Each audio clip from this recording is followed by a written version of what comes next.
for brave, smart people to stand up. So I am so happy that these students did. Our last reader for the night is a student from Soquel High School who is going to read his piece that was inspired by Lorraine Garcia-Nakata's work, Friends, No Matter What. These artists, one is from San Francisco, Lorraine's from San Francisco, Jose is from Los Angeles. They contributed the artwork to this book that students then used to write their pieces. And we want to conclude the evening with Edgar's piece. So Edgar.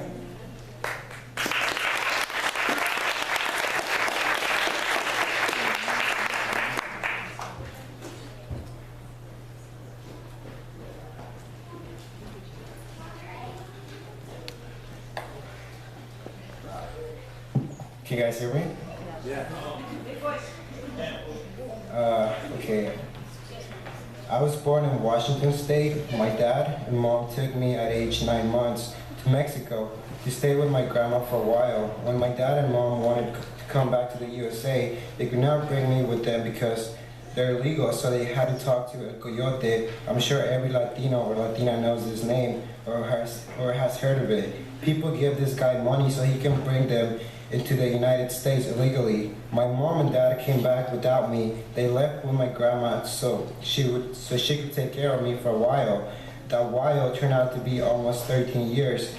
When I turned 13, my dad finally decided to bring me to the USA. The first day I got here, I felt happy to see my dad for the first time in my life. I felt really excited to know more about him and his life so we could finally become a family.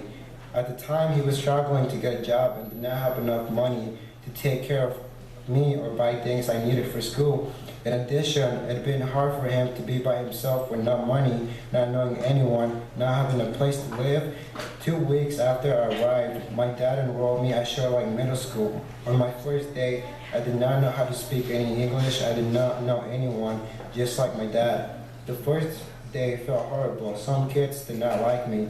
They made fun of me because I did not understand English. The kids used to call me names like Beaner. Even my own race made fun of me because of the way I dressed. I did not have any money to buy nice clothes. I went through a lot of racism during school.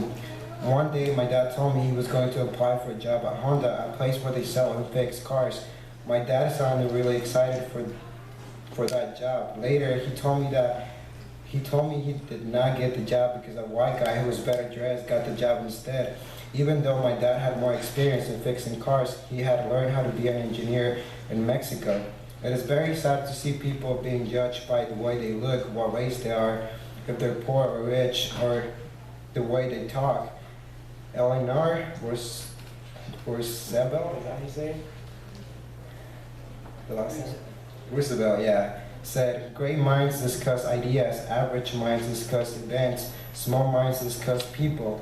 I'm not a great mind, but I know being racist is very disrespectful and immature thing to do. My family and I experienced a lot of racism, and it was really hard for us to overcome in this country. Mexicans are not the only ones going through this. There are many different races that are being judged every day physically and emotionally. In my opinion, we should do something about it and just not stay quiet. It is time to speak up.